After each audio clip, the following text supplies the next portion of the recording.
BFM Business, Intégral Bourse, jusqu'à 18h, le Club de la Bourse. 3 invités avec nous jusqu'à 18h pour commenter l'actualité du jour et l'actualité du moment sur les marchés financiers. Julie Jourdan à nos côtés ce soir. Bonsoir, Julie, gérante action américaine de Mansartis. Stéphane Cadieux à vos côtés ce soir, le directeur des marchés financiers du Crédit Mutuel Arkea. Stéphane, bonsoir.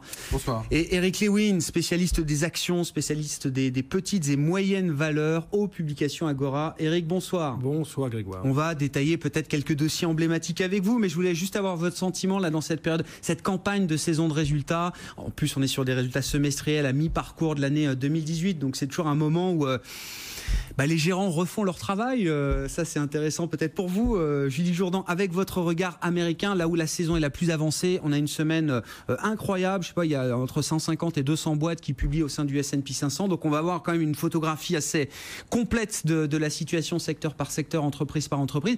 Qu'est-ce qu'on peut dire de manière un peu générique à ce stade ? Alors, à ce stade, on a à peu près 25% des sociétés qui ont publié. Les résultats sont excellents. On touche des records en termes de surprises positives. Donc, on a des profits qui dépassent les anticipations à nouveau. Les anticipations étaient déjà élevées, mais on va au-delà et on devrait avoir, on a à l'heure actuelle autour de 22% de croissance sur ce deuxième trimestre en termes de profit.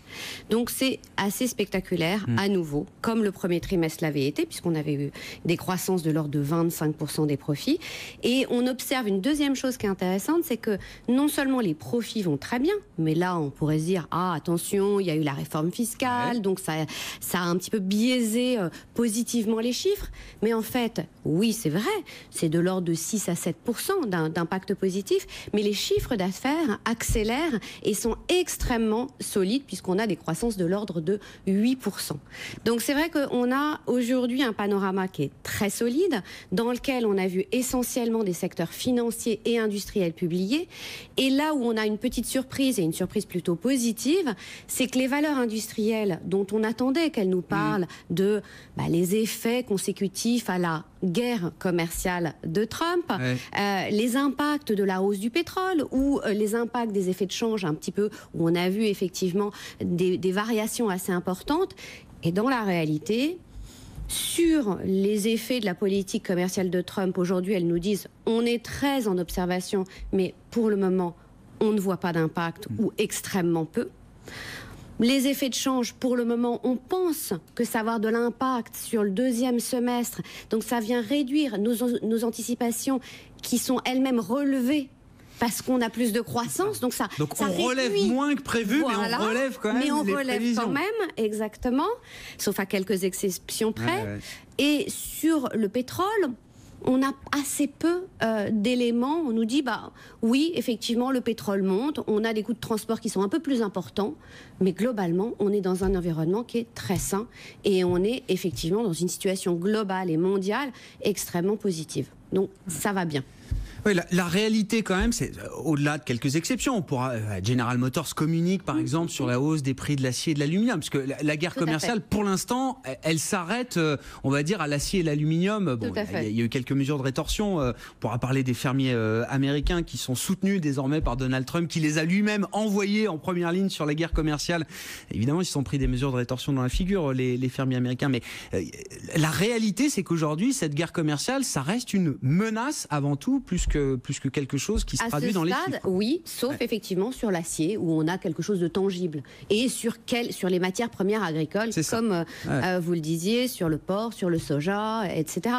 Et là, effectivement, on a eu la surprise d'avoir un plan d'aide qui a été annoncé hier de 12 milliards de dollars. Donc c'était un peu une surprise, effectivement. Tour de table là, sur cette question un peu globale, qui reprend aussi le sentiment de marché du moment, mais la macro, la micro aujourd'hui apporte des éléments plus fort que Donald Trump et ses tweets et ses vociférations, Stéphane Cadieux ? Plus fort, je ne sais pas. En tout cas, il y a un mois, on voyait bien qu'on avait à la fois un momentum en termes de nouvelles, notamment de nouvelles économiques, notamment à travers les indicateurs de surprise économique qui étaient défavorables. Et on avait pointé du doigt cette période de juillet, cette période de publication de résultats, qui serait un peu un moyen de juger de la situation réelle. Aujourd'hui, je crois que effectivement, ce qui vient d'être dit est très clair. Les résultats sont très bons. Donc les craintes qu'on pouvait avoir sur l'économie américaine, aujourd'hui, les résultats viennent prouver que aujourd'hui la dynamique n'est pas remise en cause. On a même un phénomène de légère accélération, même si je me méfie beaucoup de ces phénomènes. En tout cas, les résultats un peu boule de neige Non, c'est-à-dire qu'aujourd'hui, effectivement, les résultats du T2 ne sont pas impactés par la guerre commerciale parce que c'est un sujet de fin de trimestre. On dit oui, les chiffres d'affaires augmentent, mais c'est quand même là une résultante, on va dire, d'un effet confiance qui est dû à la réforme fiscale et donc qui a incité les entreprises à effectivement à investir et donc à commercer. Et donc on a des chiffres d'affaires qui sont plus dynamiques. Maintenant, on sait que cet effet-là va quand même par effet de base, s'estomper progressivement. Et puis on verra ce que seront la réalité de la guerre commerciale qu'on a actuellement. Donc moi j'ai envie de dire globalement, les choses sont plutôt pas mal aux États-Unis. Ce qui me gêne un petit peu, c'est que si on regarde dans le détail, la consommation finalement, elle n'est pas aussi dynamique que ce qu'on pourrait espérer. Je vois le revenu disponible des ménages a augmenté de quasiment presque 6% sur un an, ce qui est quand même énorme. Et donc là, on a plein effet de la réforme fiscale. Mais à l'inverse, les salaires, eux, ne progressent que de moins d'1%. Pas les salaires, mais le salaire réel moyen, en tout cas, n'a progressé que dans l'environ 1%. Salaire réel, c'est ça, hors inflation. Et donc, ce qui veut dire qu'on a les consommateurs, finalement, cette hausse du pouvoir d'achat, ils ne l'ont pas...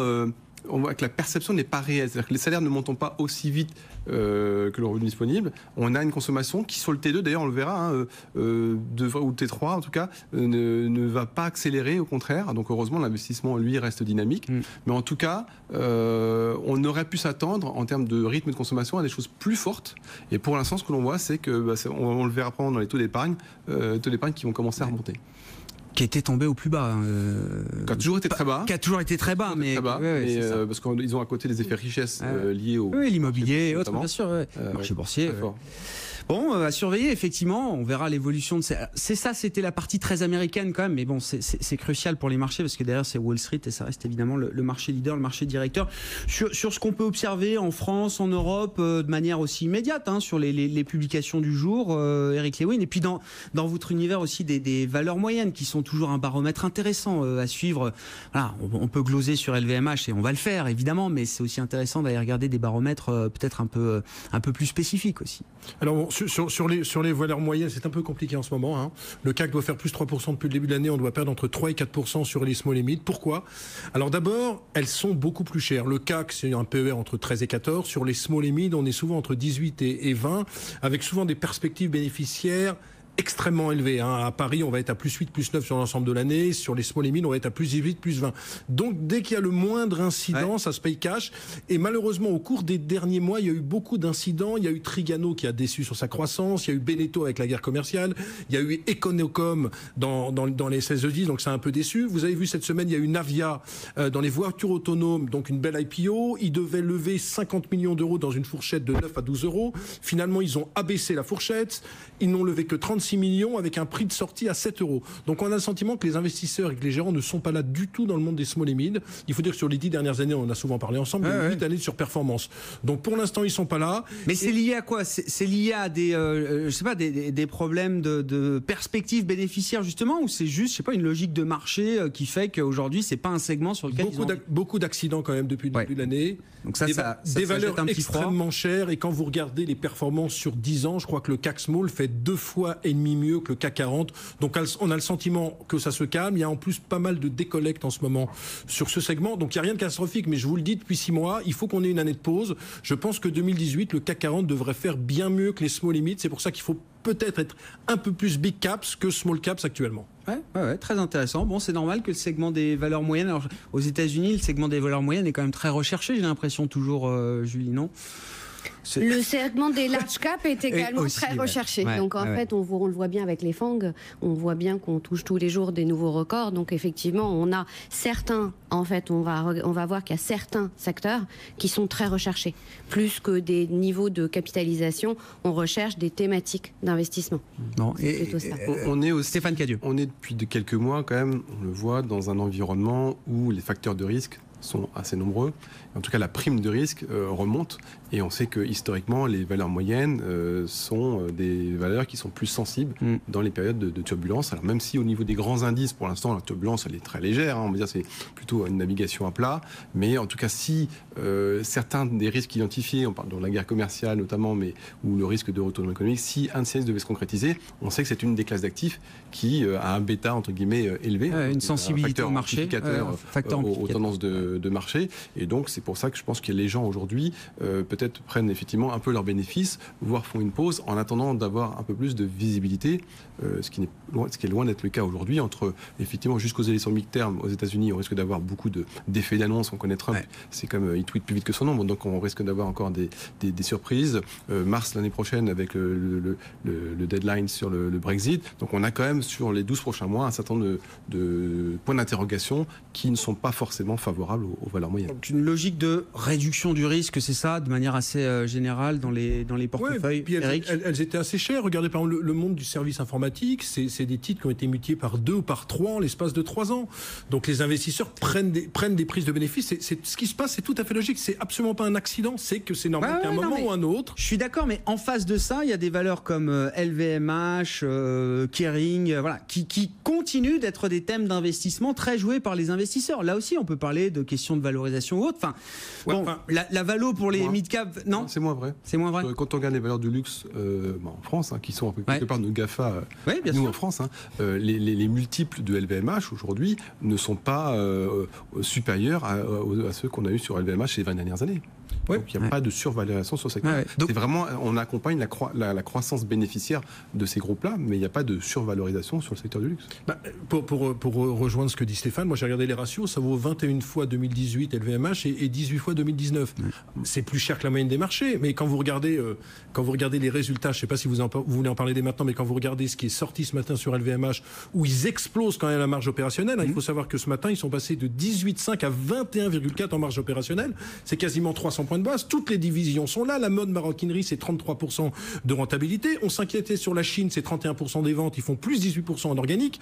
Donc franchement, est-ce que vous avez envie, quand vous voyez tout ça, de vendre un titre comme LVMH qui maîtrise parfaitement son pricing power et qui peut encore continuer? Même chose sur Kering. Kering avec Gucci, les résultats vont sans doute être annoncés. Donc statut parfaitement légitime. Non mais je vois, on s'interroge. Ça va pas gagner 30%. On a vu qu'avec Hermès, ils ont fait un bon chiffre d'affaires la semaine dernière. En début d'année, j'entendais déjà des gens qui me disaient ça va pas gagner encore 30%. Kering, ça avait pris 70% l'an passé, ça a regagné 30% encore depuis le début de l'année. Vous voyez les fondamentaux de LVMH ce matin, vous avez envie de vendre du LVMH? Non, c'est pas une valeur qu'on a envie de vendre. Alors il y a peut-être des prises de bénéfices pour ceux qui sont rentrés 30% plus bas, mais les fondamentaux sont très bons. Regardez Hermès, c'est vrai qu'Hermès a un peu baissé par rapport au plus haut historique de 615 €, mais ça reste quand même une super valeur avec des rentas de 34 à 35% en exploitation. C'est-à-dire qu'on est dans des rentas quasiment comme certaines boîtes internet. Alors c'est pas aussi fort que les stars de l'internet, mais on est quand même dans des fortes rentas. Donc on n'a pas envie de vendre du luxe actuellement. Je dis pas qu'il faut en acheter. Je dis que c'est pas le secteur qu'on shorterait si jamais les marchés devaient baisser.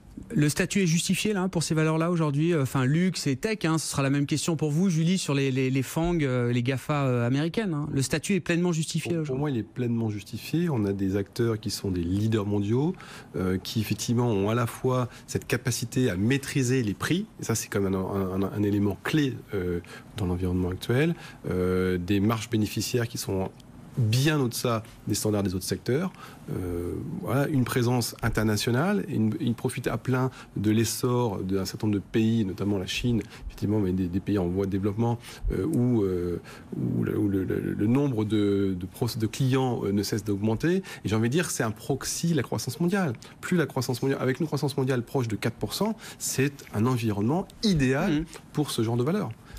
On marque une pause, Julie Jourdan, sur les techs. Même question sur les FANG américaines. On a eu Netflix, on a eu Alphabet, bien sûr. On aura ce soir Facebook, demain soir Amazon. Bon, on les a pas toutes eues encore, mais est-ce que leur statut reste préservé? Ça reste toute la question. En tout cas, ça se passe encore bien pour elle en bourse aujourd'hui. Facebook sur des niveaux records avant sa publication ce soir après clôture. Le Nasdaq légèrement positif, le Dow Jones en baisse, plombé par Boeing ou encore General Motors. Et nous, en Europe, on va terminer tranquillement cette séance d'ici un quart d'heure avec un CAC qui souffle un petit peu après une belle séance de reprise hier. On a refranchi les 5400 points, 5415 points. On recule de 0,3% à Paris. BFM Business, Intégral Bourse, jusqu'à 18h, le club de la bourse. On parle du statut boursier là, de quelques valeurs, quelques secteurs toujours privilégiés par les investisseurs. Hein. Là, il y a effectivement, il y a pas à chercher. Ça reste le luxe, ça reste la tech, l'aéronautique aussi. Hein. Des titres comme Airbus, Safran, Thales doivent être au plus haut ou proches de leur plus haut historique. Julie Jourdan pour la partie américaine. On parlait de LVMH, statut alors parfaitement légitime, justifié, nous disait Eric Lewin ou encore Stéphane Cadieux. Même question pour vous, mais sur la thématique privilégiée aux États-Unis, qui est la thématique. Enfin, j'ai même plus envie de dire technologique. Enfin, on peut arrêter de dire que les FAANG... C'est de la consommation. D'accord, voilà. Merci. C'est de la consommation aujourd'hui, que ce soit Facebook, Amazon, Netflix, Google ou même Apple. On parle de choses sans lesquelles aujourd'hui on n'est plus capable de vivre. Donc on parle de choses qui sont indispensables à notre vie quotidienne. Indispensables au sens où on les utilise tous les jours. Elles nous aident en fait dans notre vie quotidienne, dans notre travail, dans toute notre vie quotidienne. Donc c'est vrai qu'on parle d'acteurs qui non seulement nous aident, mais également souvent nous donnent du pouvoir d'achat. Donc c'est quand même une dynamique qui est particulièrement intéressante. C'est-à-dire qu'aujourd'hui, que ce soit un Amazon ou un Netflix ou un Facebook ou même un Google, ça nous permet en fait de réduire nos factures, de communiquer plus, de réduire notre facture aux États-Unis en tout cas sur la consommation de divertissement, puisque ça coûte beaucoup moins cher de s'abonner à Netflix que d'avoir une offre de câble complète. Pour Amazon, c'est vrai que ce qu'ils nous offrent, c'est des prix la vie moins chère, on va dire. Donc c'est vrai qu'aujourd'hui, ce sont des acteurs qui font véritablement partie de la vie quotidienne et qui ont des taux de croissance qui sont juste exceptionnels. Juste pour donner un chiffre, Amazon, Netflix ou encore Facebook, c'est des taux de croissance des revenus, de plus de 40% là ce trimestre encore. C'est-à-dire que Facebook, qui va faire un rythme annuel de 50 milliards de chiffre d'affaires, c'est 40% de hausse de son chiffre d'affaires. Amazon, qui fait un chiffre d'affaires annuel de 180 milliards de dollars, c'est 40% de hausse de son chiffre d'affaires. Enfin, on est en train de parler de choses qui sont assez spectaculaires. Bon. Donc c'est vrai que oui, alors, ça mérite. Donc sur le plan boursier, vous dites que ces valeurs-là, elles méritent encore leur statut aujourd'hui. Tout à fait. Dans quelle mesure elles sont insensibles aux infléchissements du cycle? Enfin, c'est la question qu'on se posait aussi pour LVMH. Oui, il y a peut-être que 1 ou 2% de Chinois qui ont un passeport aujourd'hui, et donc on imagine le réservoir de croissance qu'il y a derrière, mais un petit infléchissement de la croissance en Chine, ça peut faire ralentir quand même pas mal de business. Est-ce que Google, qui est quand même une grosse agence de pub, si le cycle se retourne, on sait que c'est quand même des dépenses qui sont coupées assez vite et assez facilement par les annonceurs. C'est vrai. En même temps, ils touchent toujours plus de consommateurs. Ils grappillent finalement un certain nombre de parts de marché en fait sur d'autres supports médias. Ils sont beaucoup moins chers que d'autres supports médias. Donc la réalité, c'est qu'aujourd'hui, ils ont un boulevard de croissance devant eux et ça va continuer. Et aujourd'hui, en plus, on est dans une dynamique qui est effectivement sur des taux de croissance. Là, sur le dernier trimestre, on est à 25% de croissance des recettes publicitaires. Il n'y a aucune raison que ça ralentisse, pour la simple et bonne raison, c'est qu'ils ont à la fois donc plus de consommateurs, mais également on a une demande, puisqu'on voit que les return on invested capital de toutes ces publicités sont tout à fait supérieurs à ce qu'on peut avoir dans la publicité traditionnelle. Donc c'est vrai qu'il n'y a aucune raison qu'on ait une inflexion de ce point de vue. Ouais. Moi je vous dis, il n'y a aucune raison parce que c'est un monopole, parce qu'ils ont 90% du marché de la recherche en ligne, 80% des OS avec Android sur les mobiles et tablettes, et que quelle que soit la taille du groupe, heureusement qu'ils ont ces chiffres de croissance quand on est autant monopolistique. Alors là-dessus, je pense que, moi je suis en total désaccord avec. Ils ne sont pas indéboulonnables ? Alors, ils sont absolument pas indéboulonnables. Aujourd'hui, qui mieux qu'Amazon sait connaître ce que vous voulez acheter? Aujourd'hui, on a, je crois que c'est ça, 52% des recherches de produits qui se font directement sur Amazon. C'est-à-dire qu'on ne passe pas par Google. Donc on ne peut pas dire aujourd'hui qu'ils sont hégémoniques sur la recherche. Et on va encore moins dire qu'ils sont hégémoniques sur la publicité, puisqu'aujourd'hui avec Facebook, ils ont moins de 50% des recettes publicitaires sur Internet, mais ils vont en avoir encore moins dans un marché qui croît. Bientôt, puisque Amazon est en train de développer son système de publicité sur le site d'Amazon et génèrent déjà 5 milliards là-dessus. Et évidemment, comme ils savent ce que vous Donc voulez Google va se acheter, faire amazonifier, c'est ça on est dans un marché qui croît. Mais le grand acteur de demain, c'est sans doute Amazon. Donc il faut bien se rendre compte que les choses bougent en permanence. On est sur des marchés extrêmement mouvants. Donc oui, il se passe beaucoup de choses dans la publicité et non, il n'y a pas d'hégémonie. Bon, commentaire si vous le souhaitez. Sinon, peut-être prochain sujet, Sergio Marchionne, l'automobile. Enfin, on va ouvrir la page automobile en commençant peut-être par dire un mot de Sergio Marchionne. Donc, décès confirmé, je le rappelle, enfin annoncé et confirmé à la mi-journée du patron emblématique de Fiat Chrysler.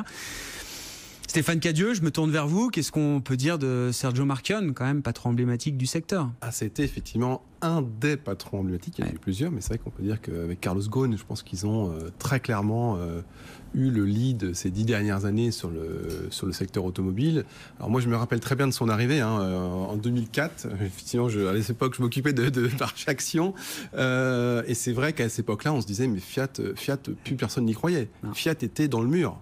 Je pense que peu d'investisseurs à l'époque, d'ailleurs il y avait qu'à voir le cours de bourse, c'était à la cave. Il n'y avait pas Chrysler encore. Il n'y avait pas. Mais non, mais c'est ça. Mais je rappelle, il arrivait, il y avait juste Fiat. En 2004, c'était Fiat et c'est tout.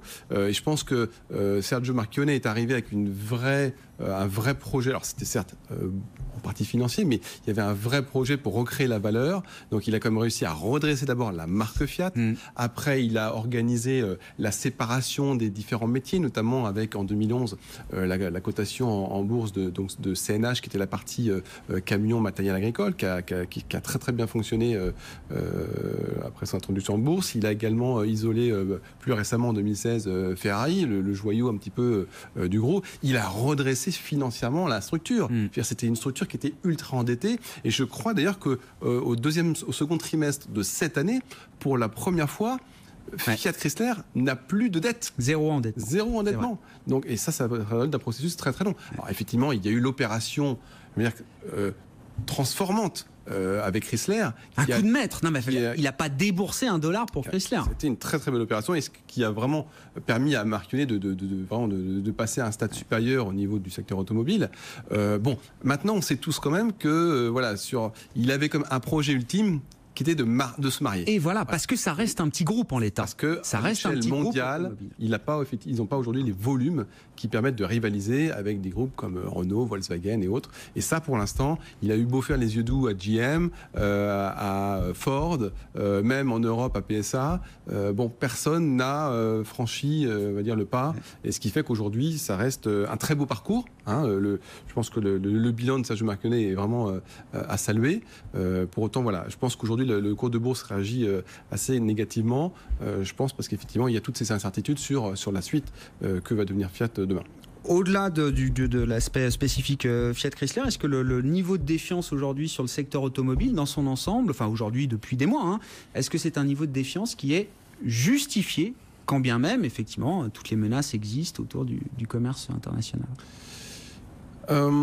Il y a deux choses. Je pense qu'il y a à la fois un trend de fond sur le secteur automobile où c'est un secteur qui va subir de profondes évolutions, tant technologiques, avec l'arrivée, effectivement, on le voit, des véhicules électriques, des hybrides, de l'hydrogène demain. Enfin, il y a énormément d'évolutions, plus. Et on parlait tout à l'heure des semi-conducteurs, mais toute la technologie embarquée dans l'automobile, donc ce qui laisse au secteur en termes de valeur, on va dire, une perspective très favorable. Maintenant, il est vrai que depuis 2-3 mois, le secteur automobile est très clairement ciblé par Trump dans sa guerre commerciale, notamment vis-à-vis de l'Europe, et qu'aujourd'hui, ça peut provoquer un certain nombre de conséquences négatives pour les constructeurs. Donc la défiance est justifiée. Elle n'a pas été. Oui, parce que le marché exagère toujours un peu. C'est ça la question. Oui, parce que autant les constructeurs ont quand même depuis un certain nombre d'années eu des politiques de production, on va dire assez locales finalement. Trump s'en prend à BMW et à Mercedes. Quand il l'envoie sur la 5e avenue, je suis désolé, mais la plupart sont produites aux États-Unis. BM a peut-être même la plus grosse usine du secteur automobile aux États-Unis. Par contre, on sait que même si, parce que en fait, les constructeurs ne sont ni plus ni moins que des assembleurs, et donc la proportion de composants importés, bien sûr, elle est importante. Et finalement, c'est bien ça qui crée le problème, parce qu'il y a des problèmes de sourcing derrière. C'est un peu comme pour le Brexit d'ailleurs. Le Brexit, on parlait, je lisais un article il y a une dizaine de jours sur les marques anglaises, Bentley et Rolls-Royce. Bon, une Rolls-Royce, 90% de ses composants viennent du continent. Donc, autrement dit, ce sera impossible demain d'avoir une usine qui continuera de produire en Angleterre, ou alors il faudra des stocks, parce que les délais vont forcément prendre du temps. Honda aussi, qui a de grosses usines en Angleterre de stockage, il va falloir... Bon, enfin, il y a des impacts très négatifs si on commence à remettre des tarifs douaniers. C'est pour ça que je pense que la Commission européenne qui va aux États-Unis, qui vise finalement à alléger tous ces tarifs douaniers sur les biens, serait une bonne idée. Maintenant, on verra si Trump le voit de cet œil-là, mais c'est un secteur donc du coup c'est sensible, avec des réactions en chaîne potentiellement très importantes. Alors, donc, pour le coup, cette défiance, elle est explicable. Les valorisations sont malgré tout aujourd'hui modérées. Donc le risque de baisse supplémentaire, il faut voir à quel point il est déjà prêt. Et que se passera-t-il si jamais on arrivait plutôt à une baisse des tarifs qu'à une remontée des tarifs douaniers sur l'automobile? Sur l'automobile, Eric, commentaire libre. Hein. Et puis, tiens, j'aime bien quand même dans l'écosystème automobile, j'en parlais avec des gérants tout à l'heure, on n'est pas obligé d'acheter les constructeurs, assembleurs pour jouer l'automobile. Enfin, Dassault Systèmes, ST Micro, c'est des valeurs qui sont directement branchées sur... mais quand même, qui sont directement branchées sur l'écosystème automobile. Et qu'on n'aura pas des problèmes de pièces détachées à livrer, à vendre, à exporter avec des tarifs si demain il y avait une guerre commerciale. Alors, un mot sur l'automobile avant Dassault et STM. Peugeot, vous avez vu hier, très bon résultat, le titre est envolé parce qu'ils sont pas aux États-Unis. Sur les équipementiers automobiles, vous avez vu que Faurecia a fait une très belle publication la semaine dernière. Ils ont relevé tous les objectifs, pourtant le titre a baissé. J'ai l'impression que le secteur est survendu. Je crois qu'on aura Valeo dans quelques minutes qui doit publier ses résultats. Moi, mon sentiment, c'est que si on arrivait à un accord où il y a une baisse des droits de douane des valeurs américaines en Europe, je crois qu'on est à 10%, si ça baissait un tout petit peu, si on arrivait à trouver un accord, je pense que ces valeurs pourraient fortement remonter. Faurecia, ça doit valoir 8 fois les bénéfices, Valeo, ça doit valoir 8 fois. Je pense que vraiment le secteur est survendu. Maintenant, c'est vrai que sur les techs liés à l'automobile, Dassault Systèmes et ST Microelectronics, on a une séance un peu compliquée pour ces deux valeurs, notamment pour ST Microelectronics, qui je crois perd 8%. Alors, il faut bien comprendre que le secteur se porte plutôt bien. Simplement, c'est un titre qui avait beaucoup monté, ST Microelectronics, ça a dû prendre une trentaine de pourcents un an. Hier, ça avait pris 4%. Et ce qui s'est passé, c'est que les résultats du deuxième trimestre sont plutôt bons, avec une marge brute de 40,2%. Mais ce qu'ils ont dit, c'est qu'ils sont un peu inquiets quand même de ce qui se passe d'un point de vue commercial et que surtout, la marge... Ils disent qu'ils surveillent. Enfin, je veux dire, ils sont harcelés de questions. Moi, le premier, parce qu'on était avec Jean-Marc Thierry tout à l'heure, donc évidemment, le patron de ST Micro. Qu'est-ce que vous voulez que je vous dise de plus? C'est ce qu'il nous dit. Il dit, on surveille, mais à ce stade, en toute transparence, et il ne peut pas faire autrement, il est coté. Il n'y a aucun signe au fait de quoi que ce soit sur des effets de stockage à gauche à droite chez des clients. Il était plus optimiste sur les derniers trimestres. J'ai bien écouté votre intervention avec lui. Il était un peu plus optimiste dans ses propos dans le présent trimestre. Et puis surtout, la marge brute va baisser alors qu'on apprend que les demandes pour les smartphones, ils vont avoir un marché qui va exploser. Donc on se dit que finalement les contrats qu'ils vont avoir avec les Apple, avec des gens comme ça, seront moins margés. Et donc comme vous êtes sur un titre qui a déjà un PER de 17 à 18, les investisseurs se disent on vend la valeur. Alors si je devais vous dire franchement la vérité, je pense qu'aujourd'hui ça doit perdre 8%. Parce que ça fait plusieurs mois déjà que ça faisait plus rien ce secteur. La guerre commerciale, pour moi, la guerre commerciale, le problème de guerre commerciale, ça doit faire moins 3%. Le moins 5%, on a 3% de trop. En gros, avec une publication comme aujourd'hui, on doit perdre 5%. Avec la guerre commerciale, ça fait moins 8%. Sur Dassault Systèmes, si vous me laissez quelques instants, Dassault Systèmes, c'est la Rolls, les éditeurs de logiciels, encore une très bonne publication. Ils ont relevé à la hausse encore leurs objectifs de bénéfices par action. On aura 3 € cette année. En 2022, on pourra avoir 6 €. Tout baigne. Alors pourquoi ça baisse? Vous allez me dire, c'est absolument déplorable. Quand vous dites ça à quelqu'un de normal, il se dit qu'est-ce qui se passe?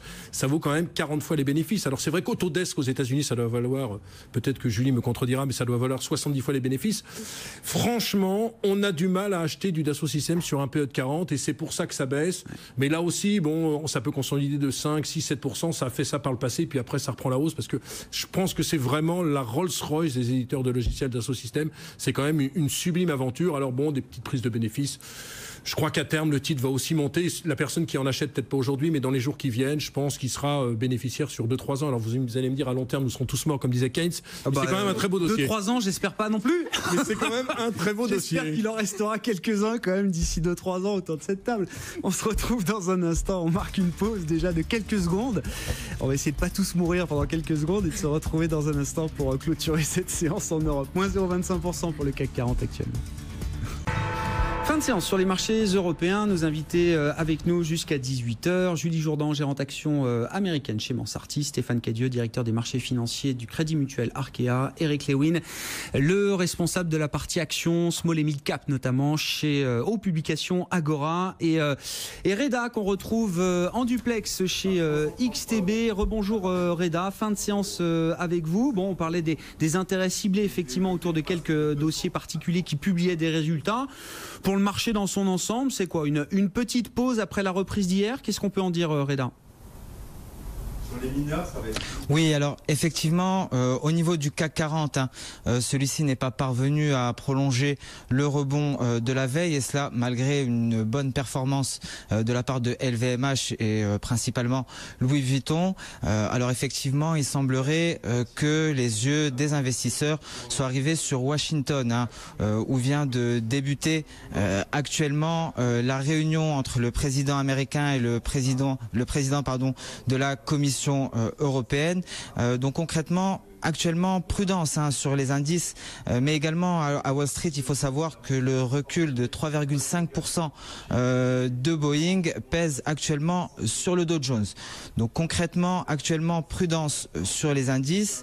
Du côté de l'euro-dollar, nous avons pris connaissance de la vente des nouveaux logements aux États-Unis, donc un chiffre inférieur aux attentes, moins 5,3% contre moins 2,8% pour le consensus. Il faut savoir que c'est un plus bas lors des 8 derniers mois. Donc concrètement, l'euro-dollar est fortement baissier et se replie sous les 1,17 actuellement. Donc des investisseurs en attente de l'issue de cette réunion à la Maison-Blanche, mais également de la décision de la politique monétaire dès demain. Il faut savoir que les opérateurs seront extrêmement attentifs aux indications sur le calendrier du prochain relèvement des taux. Merci beaucoup Reda. Reda Aboutika qui nous accompagnait pour cette séance depuis XTB. Effectivement, demain ce sera au tour de la Banque Centrale Européenne de rentrer dans le jeu des marchés. Bon, réunion toutes les 6 semaines, c'est assez classique. Le chemin était bien balisé, on surveillera quand même les propos de Mario Draghi. Aujourd'hui, ce sont les résultats qui animaient cette séance. Le CAC 40 termine en baisse de 0,14%. On avait une belle reprise hier de l'ensemble des marchés européens, avec des secteurs en vedette qui étaient les secteurs automobiles et le secteur bancaire également. Ça, c'était hier. Les choses sont un peu différentes aujourd'hui. On a évidemment racheté du luxe pour ceux qui en manquaient encore un petit peu, avec les résultats de LVMH, brillantissime évidemment, qui confirme le statut de leader incontesté pour LVMH et qui confirme le statut défensif, ou en tout cas les intérêts très importants du marché vis-à-vis de ce secteur du luxe. Kering gagne 2,5% ce soir. Hermès qui remonte également un petit peu en hausse de un peu plus de 1%. Peugeot, intéressant de voir aussi que Peugeot continue son parcours après l'envolée historique hier du cours de bourse sur des résultats exceptionnels, d'une qualité exceptionnelle. Ça n'était pas juste la hausse d'une séance pour Peugeot, qui d'ailleurs fait un peu bande à part dans le secteur automobile, parce que c'est un titre Peugeot qui fonctionne très très bien. On est vraiment dans une histoire de recovery, de redressement, de reprise d'entreprise, alors que le secteur est quand même profondément déprimé depuis plusieurs mois. Mais Peugeot continue de faire bande à part aujourd'hui, avec une hausse de plus de 1%, quand le secteur automobile accuse un repli de plus de 3% en Europe cet après-midi, à quelques heures maintenant de la rencontre, de l'issue de la rencontre entre Jean-Claude Juncker et Donald Trump. ST Micro, lanterne rouge du jour, une baisse qui s'est accélérée tout au long de la séance, avec des investisseurs qui font peut-être un peu la fine bouche, et puis surtout quand même cette question de la visibilité. Effectivement, la menace commerciale reste très très présente, et on sait que l'intensification de la guerre commerciale entre la Chine et les États-Unis pourrait porter un coup important à ces secteurs industriels, de l'électronique et des semi-conducteurs. ST Micro recule de 8,5% ce soir. Et puis Seb, on en dit un mot dans un instant, mais Seb qui aura été avec LVMH et le secteur du luxe, une des stars du jour. Seb qui termine en hausse de plus de 9% après sa publication. Le CAC à l'arrivée, moins 0,14%, 5426 points. BFM Business, Intégral Bourse, on refait la séance. On refait la séance, nos invités en plateau. Eric Lewin, je vous passe la parole sur Seb. Seb, visiblement, la croissance est plus forte que prévu et devrait être encore un peu plus forte que ce qu'on imaginait sur les prochains mois. D'abord, Seb, c'est un titre qui n'avait rien fait. Alors, si j'enlève la séance d'aujourd'hui, ça perdait 5% sur un an. Personne ne voulait de la valeur parce qu'on se disait qu'en Chine, qui représente quand même 27% de leur chiffre d'affaires, on se disait qu'en Chine, finalement, il y avait des difficultés, il y avait un ralentissement. Finalement, ils font plus 26. On se dit qu'en Chine, ça va très bien pour LVMH, mais on se dit non, Seb, ça va moins bien. LVMH, acheter du pricing power. Il y a de la concurrence. Bon, c'est pas les mêmes produits. Et finalement, ils font plus 26,6% en croissance organique sur le premier semestre. Ils relèvent à la hausse leur prévision de croissance organique sur l'ensemble de l'année à 7%, alors qu'on attendait 5%. Et puis ils disent que finalement leur ratio de dette nette sur EBITDA, je vais pas vous saouler avec des ratios parce que c'est parfois assez compliqué pour les téléspectateurs. Non, mais quel est le message, quoi? Qu'est-ce que ça veut dire? Ce ratio va diminuer à 2, ça veut dire qu'il y avait un problème d'endettement. Il y avait un problème un petit peu. Ils avaient fait des acquisitions, donc l'endettement était assez élevé. Donc ils arrivent à stabiliser tout ça. Le titre était pas très cher avec un PE de 15, et donc c'est assez logique finalement la hausse de 9%. Selon moi, ça devrait continuer. C'est un titre qu'on pourrait aller voir dans les prochaines semaines autour des 180 €, parce que il me semble que le titre est un peu en retard. Les fondamentaux. Donc il y a un peu de re-rating à venir là. Il y a du re-rating sur ce titre qui est. Alors, vous allez me dire que c'est pas donné non plus, mais c'est pas très cher. Je crois qu'il y a encore de l'upside, au moins entre 15 et 20% sur le dossier. Seb, la très belle histoire du jour aussi, hors CAC 40, le titre aura gagné plus de 9%. On dit un mot aussi, alors le crash du jour, même si on va dire que la situation se termine mieux qu'elle n'avait commencé pour Eramet aujourd'hui en bourse, qui a dû perdre à un moment jusqu'à 30%, enfin baisse historique évidemment pour le titre Eramet, qui termine, alors qui a réussi à réduire quand même les pertes, qui termine néanmoins sur une baisse de plus de 16% ce soir. Spécialisé sur le manganèse et le nickel. Alors le manganèse et le nickel ont dû prendre entre 25 et 35% ce premier semestre, et quand vous regardez franchement les résultats du premier semestre, ils font plus 1% sur le chiffre d'affaires et plus 15% sur le résultat opérationnel. Et franchement, dans leur communiqué, ils sont très inquiets de la guerre commerciale, ils n'ont pas de maîtrise sur la volatilité des matières premières. Alors déjà, les résultats n'étaient pas terribles, mais enfin le commentaire derrière, ça vous donne pas envie d'acheter la valeur. La valeur avait gagné quand même, alors vous allez me dire ça veut rien dire, mais c'est quand même un titre qui gagnait encore 62% un an, qui avait explosé. Je me rappelle qu'il y a un an, ça valait à peu près autour de 50 €. On est monté jusqu'à 150. Bon, la correction du jour, elle est un petit peu forte, mais c'est vrai qu'en ce moment, tout ce qui touche un peu à la guerre commerciale, et Eramet en fait partie, c'est un peu laissé de côté. Alors maintenant, c'est revenu à des ratios pas très chers, hein. Ça vaut 10 fois les bénéfices. Donc moi, je me dis, si jamais ce soir, il y avait une petite éclaircie entre nos amis Trump et Juncker, c'est peut-être un titre qui pourrait, dans les prochains jours, remonter. Ça vient de 150, on est autour de 85. Faites un calcul, on pourrait peut-être rebondir. Ça vaut peut-être le coup. Alors, il y a aussi peut-être un souci, je vais modérer mon optimisme, c'est que c'est un des titres avec Technicolor qui est quand même extrêmement shorté sur la place de Paris. Il y a beaucoup de vendeurs qui se mettent sur ce dossier. Donc, dossier compliqué à ne pas mettre entre toutes les mains réservées aux spéculateurs surtout. Moins 15%, moins 16% ce soir à l'arrivée pour Eramet. À propos de la guerre commerciale, je veux pas qu'on spécule sur Trump-Juncker, parce que je crois que l'outcome peut être pile ou face. Connaissant les deux hommes, enfin ne les connaissant pas personnellement évidemment, mais la rencontre va être savoureuse forcément. Non, mais un mot de ces fermiers américains, Julie. Trump les a quand même envoyés comme de la chair à canon en première ligne sur la guerre commerciale, parce qu'il savait très bien que les mesures de rétorsion, alors là on parlait des taxes sur l'acier et l'aluminium en provenance de certains pays, la Chine, l'Europe notamment, ils savaient très bien que les mesures de rétorsion allaient être ciblées, et que forcément ils allaient cibler ce qui est un des greniers du monde encore quand même, les États-Unis. Eh ben, hop, on débloque 12 milliards de dollars, jusqu'à 12 milliards de dollars pour venir en aide aux fermiers américains. Quelle est la logique? Qu'est-ce que ça veut dire? La logique, c'est que c'est ses électeurs quand même. Ouais. Donc c'est ses électeurs, effectivement il les a mis en première ligne. Le prix du soja a chuté, je crois, de 14% sur les 2 derniers mois.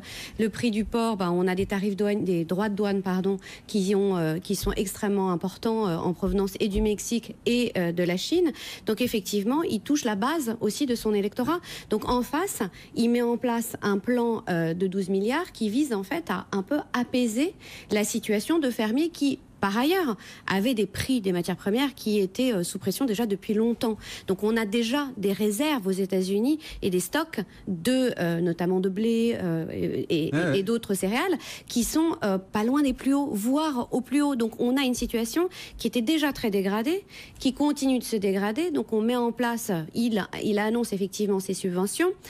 Mais c'est vrai qu'aux États-Unis, les commentaires, en tout cas ceux que j'ai lus jusqu'à présent, sont assez perplexes, en se disant mais quel est l'objectif, puisque c'est un objectif court terme, mais à long terme, qu'est-ce qui va se passer? Donc c'est vrai qu'on va en savoir plus, je pense, quand même dans les semaines, mois à venir, qu'on avait une situation qui, même hors droit de douane, était déjà très dégradé pour un certain nombre pour le monde des céréaliers et de tout ce qui est matières premières agricoles. mais ça laisse quand même perplexe, comme vous le dites, c'est très clair.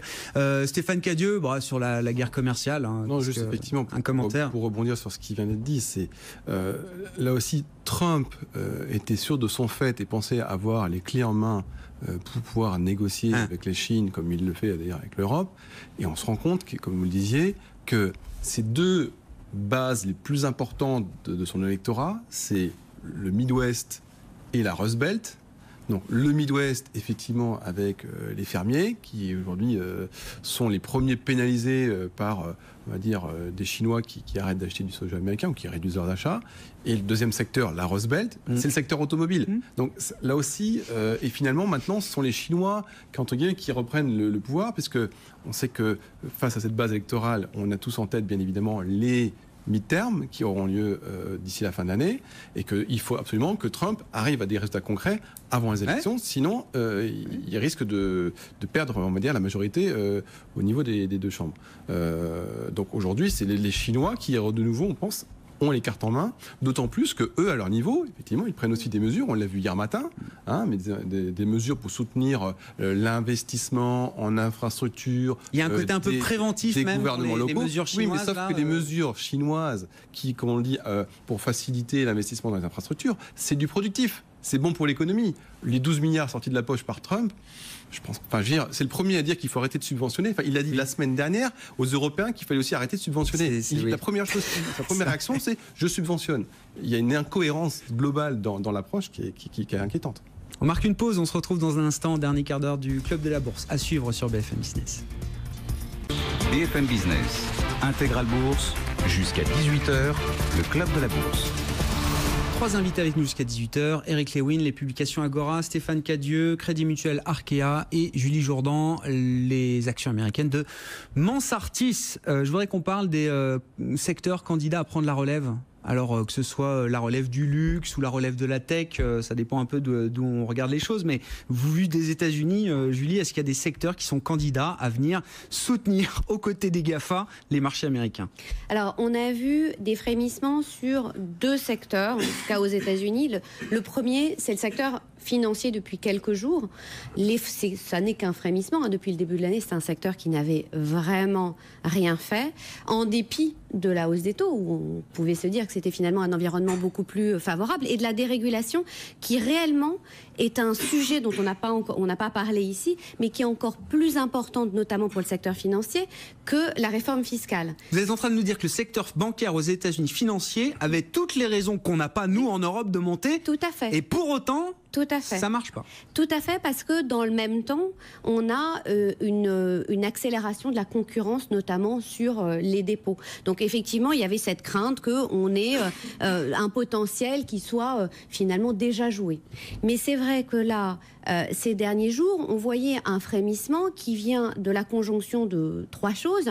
La première, ça a été les déclarations de la Banque du Japon, qui a dit qu'elle allait, en tout cas la rumeur veut qu'elle potentiellement elle revisitait sa politique ultra accommodante.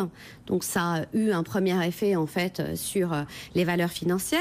La deuxième, ça a été, je dirais, l'interférence de Trump, ou en tout cas ce qui a été perçu comme des déclarations sur la politique de la Fed, auquel il a dit oui, je suis pour l'indépendance de la Fed, néanmoins une hausse des taux, à un moment donné ça vient frapper l'économie, ce qui pourrait inciter en fait la Fed à être d'autant plus, en tout cas c'est ce que disent un petit peu les médias américains, la Fed à être d'autant plus forte dans sa volonté d'augmenter les taux pour montrer son indépendance. Ah oui, c'est ça, en contre-réaction à Trump. Exactement, c'est un peu ce qu'on disait dans la presse.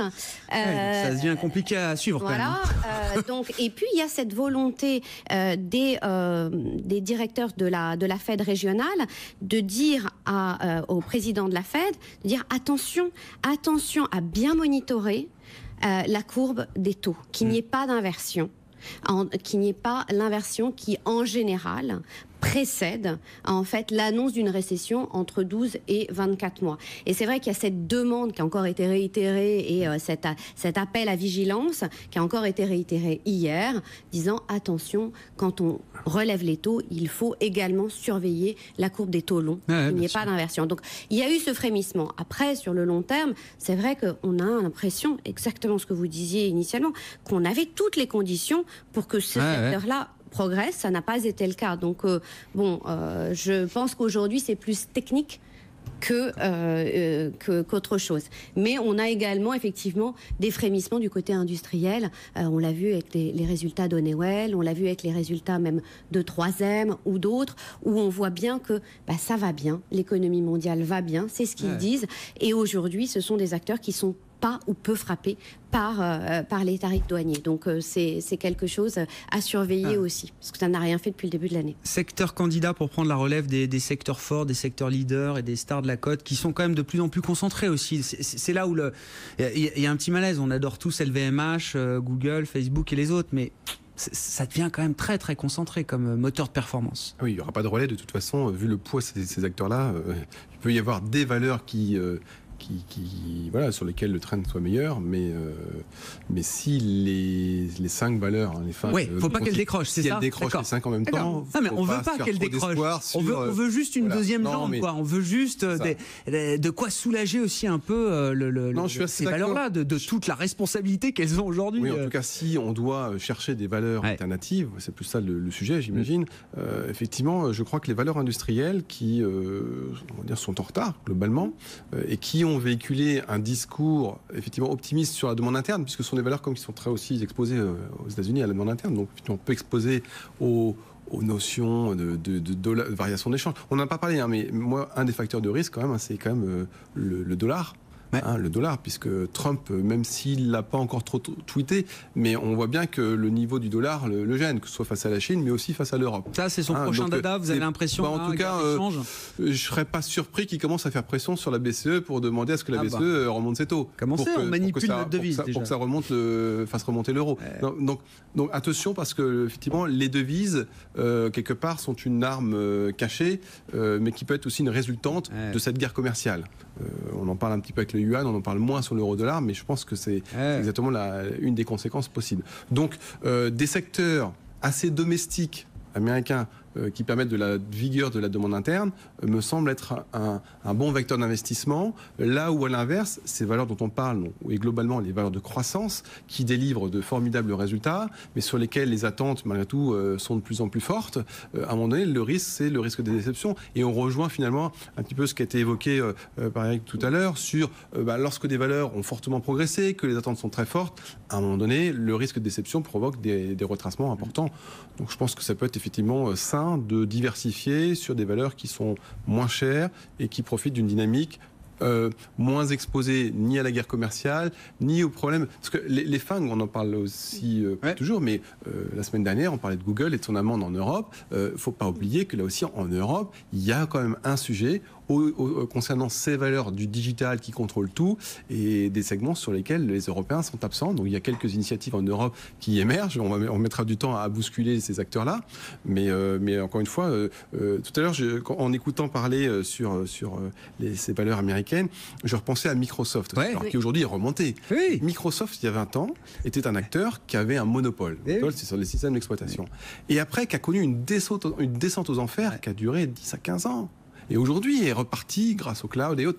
Mais voilà, ces valeurs-là, on le disait, ça change très vite. Si ça change très vite, on peut redéfaire assez vite ce qu'on a construit pendant des années. C'est ça. Donc il faut être à l'écoute de ces changements et de voir quels sont les acteurs qui sont capables de prendre ces virages correctement. Et parfois, ils peuvent rater une marche et ça fait mal quand ça arrive. De toute façon, en matière de régulation, on comprend quand même que c'est les US qui donneront le là. C'est-à-dire que j'écoutais un peu sur les médias américains après la publication de l'alphabet de Google.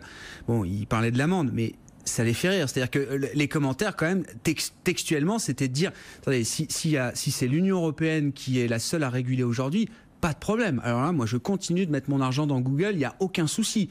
Si ce sont les États-Unis qui, demain, se mettent à réguler ces groupes-là, là, attention, c'est un game changer. Là, on change de dimension et le statut boursier peut être remis en question. Bon.